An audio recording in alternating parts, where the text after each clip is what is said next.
Hello, xin chào các bạn đã quay trở lại với kênh YouTube Review 5 phút.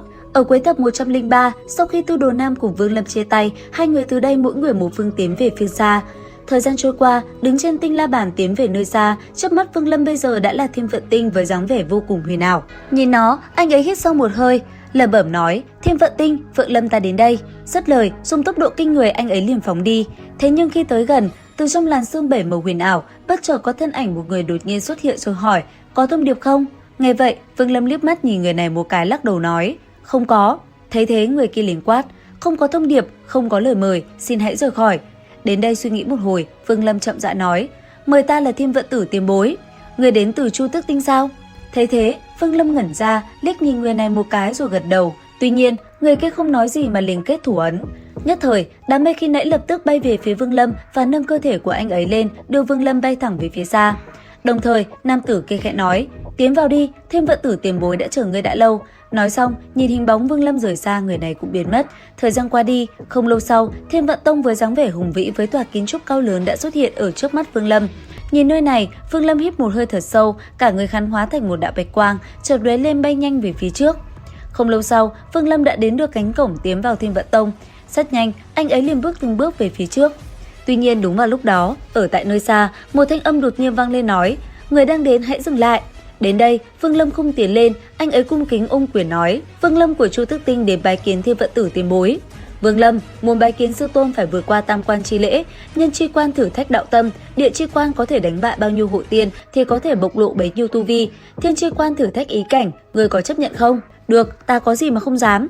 Lời anh ấy vừa dứt, trước mắt Vương Lâm liền xuất hiện một vòng xoáy, không chậm trễ, anh ấy liền cất bước và tiến vào bên trong đó. Cùng lúc ấy, ở tại một nơi khác, dưới gốc cây bồ đề có 3 bóng ảnh đang nhìn về phía Vương Lâm vừa tới, một trong số đó chính là Thiên Vận Tử. Bên cạnh lão, một người đột nhiên chấp quyền nói: "Sư tôn, người này chẳng qua chỉ là ký danh đệ tử, cần gì phải qua 3 cửa ải nhập môn. Đây là người mà năm đó vi sư động lòng, có ý muốn thu nhận, qua mấy trăm năm có thể đạt tới được bản lãnh như thế này, quả là không đơn giản. Có thể lọt vào mắt của sư tôn, đó chính là phúc phận của hắn. Nếu hắn qua được 3 cửa ải, hãy dẫn hắn tới Tử Vân Các." Dứt lời, thân hình Thiên Vận Tử cũng liền biến mất không thấy đâu nữa. Đến khi lão đi, một người nhìn về phía Vương Lâm vừa tới cười nhẹ nói: "Tử Vân Các, thú vị." Bên cạnh hắn, một tên tò mò hỏi lại: "Chu sư đệ, tại sao lại thú vị? Đại sư huynh, huynh ở Tử Thiên Các, đệ ở Tử Mộc Các, đều là những nơi chỉ có đệ tử chân chính mới có thể ở. Không lâu nữa, Tử Vân Các sẽ đổi tên thành Tử Lâm Các mới đúng."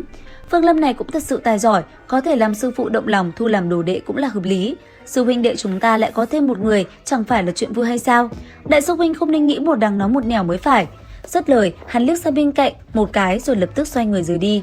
Còn một tên ở lại, hắn nhìn về phía xa lẩm bẩm: "Tử Vân Các, sự sắp xếp của sư tôn thật sự rất thú vị. Tôn Vân sư đệ à, ngươi phải làm sao đây?" Nói xong, hắn đột nhiên nở một nụ cười nhẹ, sau đó thân hình cũng liền biến mất khỏi nơi đây. Cùng lúc này, Vương Lâm bây giờ đã ở tại không gian cửa ải đầu tiên, đó chính là nhân chi quan, khảo nghiệm đạo tâm. Ở trong không gian này, Vương Lâm dõi mắt nhìn về phương xa thì chẳng thấy có một bóng ảnh dần đi tới, đó chính là Lý Mộ Uyển. Bao năm xa cách, Vương Lâm gặp lại Lý Mộ Uyển thì lập tức chạy về phía nàng, rồi nhìn nàng với ánh mắt đắm đuối. Một hồi lâu sau, chỉ thấy anh ấy tỉnh táo lại rồi nói: "Đạo tâm, đạo tâm." Lời vừa dứt, Lý Mộ Uyển khóe miệng mỉm cười, thân hình cũng liền biến mất. Ở nơi xa quan sát, mấy tên đệ tử kia trong mắt lộ ra vẻ kỳ dị, chợt lẩm bẩm nói: "Nếu không phải vị sư tôn nhìn lầm người, thì người này cũng là đại trí tuệ. Thú vị, năm xưa Liên Tôn Vân cũng chỉ vấn đạo được 6-7 ngày, không biết người này thế nào." Nói rồi, thanh niên vẻ mặt hiền lành kia xoa cằm rồi nhìn về phương xa. Theo ánh mắt của hắn, Vương Lâm bây giờ đã bước vào không gian khảo nghiệm thứ hai, đó chính là địa chi quan. Bước vào cửa ải này, Vương Lâm liền được đưa tới một vùng đất quỷ dị, xung quanh là dung nham bao trùm khắp nơi đây. Rất nhanh, Vương Lâm liền đưa ánh mắt đảo ra xung quanh nhìn một chút. Bất ngờ, hư không xuất hiện dao động, thân ảnh một nam tử với thân hình đỏ rực hiện ra. Sau đó, thanh âm người này vang lên nói: "Ta là thập hộ tiên của địa chi quan, đánh bại ta, người mới có thể đi tiếp." Lời vừa dứt, ngay lập tức, thân ảnh này liền phóng người về phía Vương Lâm và cùng anh ấy giao chiến. Thế nhưng chẳng bao lâu sau, thân ảnh này đã bị anh ấy đánh bại. Tuy nhiên, có sự bất ngờ. Tiếp theo, Vương Lâm chẳng những không đợi người tiếp theo đến chiến tiếp mà đột nhiên thanh âm anh ấy vang lên nói: "Ta bỏ qua địa chi quan." Một lời nói ra, thân ảnh Vương Lâm biến mất trong địa chi quan. Dưới cây bồ đề bên trong Thiên Vận Tông, mấy tên đang quan sát, ánh mắt lóe lên vẻ khó hiểu.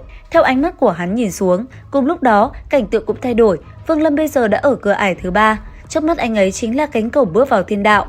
Không chậm trễ, Vương Lâm lập tức tiến về phía cánh cửa và bước qua. Nhất thời, cảnh tượng cũng lập tức thay đổi, từng luồng ánh sáng tượng trưng cho ý cảnh của Vương Lâm hiện ra. Để rồi chẳng bao lâu sau, cảnh tượng cứ thế nhanh chóng xoay chuyển. Bây giờ, chỉ thấy Vương Lâm đang ngồi trước hiên nhà, anh ấy cầm trên tay một bức tượng gỗ và điêu khắc nó. Trong lúc Vương Lâm điêu khắc, trên trời bỗng nhiên xuất hiện một luồng xoáy 7 màu, chẳng biết trong lúc đó đã xảy ra chuyện gì. Thế nhưng, Vương Lâm vẫn có thể bám trụ ở đó. Ở bên ngoài, thấy Vương Lâm có thể trụ lại trong khảo nghiệm lâu như vậy, hai tên xấu tính nãy giờ chăm chú quan sát liền tiến hành bàn bạc. Nhất thời, một tên thanh âm vang lên nói, 83 ngày, không ngờ hắn có thể trụ được lâu như vậy, tiểu tử này không thể lưu lại. Người này nói xong, hai tay điểm về phía trước, luồng ánh sáng 7 màu lập tức từ trên tay phóng ra, biến mất vào trong hư vô. Không lâu sau, hắn đã xuất hiện ở trong ảo cảnh, nơi Vương Lâm đang tiến hành khảo nghiệm. Thấy Vương Lâm giật mình, tên này không nhiều lời mà phóng người về phía Vương Lâm giao chiến. Đáng tiếc, chỉ sau một hồi giao thủ, tên này đã liền bị Nam Chính tẩn trong một trận. Sau đó, anh ấy liền trói hắn ta lại và treo thân hình hắn lơ lửng giữa không trung. Đến đây, ảo cảnh lúc trước cũng đồng thời biến mất. Tuy nhiên cùng lúc đó, hành động của Vương Lâm đã chọc đến một đám đệ tử lâu đời. Nháy mắt, chỉ thấy 3 thân hình nháy mắt đã xuất hiện. Ngay tích tắc, bầu trời cũng xuất hiện dị tượng, từng luồng ánh sáng màu đen quỷ dị hiện ra. Nhìn mấy tên này, Vương Lâm sắc mặt cũng liền biến đổi. Còn mấy tên kia, võ mồm vài câu, ngay sau đó, thanh âm hắn vang lên quát, hôm nay ta sẽ thay sư tôn thanh lý môn hộ. Dứt lời, thân hình hắn như tia chớp đã xuất hiện trước mặt Vương Lâm và công kích anh ấy. Đáp lại, Vương Lâm cũng lập tức dùng ra pháp bảo chống đỡ. Cứ thế, hai bên chẳng chào hỏi gì mà liền lao vào đối phương giao chiến một trận quyết liệt. Trong tay tên kia, pháp bảo cũng không ngừng phóng ra. Đến đây, Vương Lâm không lưu thủ nữa, thanh âm vang lên quát, ngươi chọc nhầm người rồi. Dứt lời, anh ấy liền vung tay, xạ thần sa liền xuất hiện chặn lại pháp bảo của đối thủ. Bình một tiếng, kinh khí ầm ầm bạo phát ra xung quanh. Chẳng mấy chốc, hung thú kéo xạ thần sa đã liền hất văng pháp bảo của tên kia lại. Thấy vậy, cái tên kia giật mình, trong mắt lộ vẻ vô cùng kinh ngạc. Không chậm trễ, hắn ta lại một lần nữa huy vũ, thân thể khẽ động, pháp bảo lập tức phóng ra. Cứ thế, hai bên giao chiến vô cùng quyết liệt. Cuối cùng, chỉ thấy hung thú kéo xạ thần sa gầm lên, ngay sau đó nó liền lao về phía tên kia mà công kích. Nhất thời, khi nó đánh vào màn chắn phòng ngự, tên kia mặt liền biến sắc. Bây giờ hắn ta đã phải cắn răng chịu đựng sức mạnh của hung thú đang lao tới. Rốt cuộc, hắn cũng chẳng chịu được lâu, vòng sáng vàng ngự dần dần vỡ nát. Khoảnh khắc hung thú kéo xạ thần sa phóng đến, người tên kia kết liễu hắn, thì trời cao đột nhiên lóe lên. Sau đó, từng luồng ánh sáng 7 màu phóng xuống cứu tên kia một mạng. Đồng thời, một thanh âm già nua theo đó vang lên nói, quả là một thiên thú xuất sắc. Dứt lời, một bóng ảnh già nua lóe lên, thân ảnh Thiên Vận Tử cũng liền hiện ra đứng nhìn chăm chăm vào Vương Lâm trước mắt. Thấy vậy, Vương Lâm liền không người cung kính nói, vạn bối Vương Lâm bái kiến Thiên Vận Tử tiền bối. Còn phía xa, mấy tên đệ tử kia sợ hãi, hắn vội vàng không người lắp bắp, đệ tử bái kiến sư tôn. Đáp lại, Thiên Vận Tử chỉ khẽ vuốt tròm râu của mình. Sau đó, ông ta hướng về phía Vương Lâm rồi nói vài lời dặn dò. Và liệu rằng tiếp theo, diễn biến sẽ còn gì hấp dẫn? Theo dõi kênh YouTube Review 5 phút để biết thêm chi tiết các bạn nhé. Xin chào và hẹn gặp lại!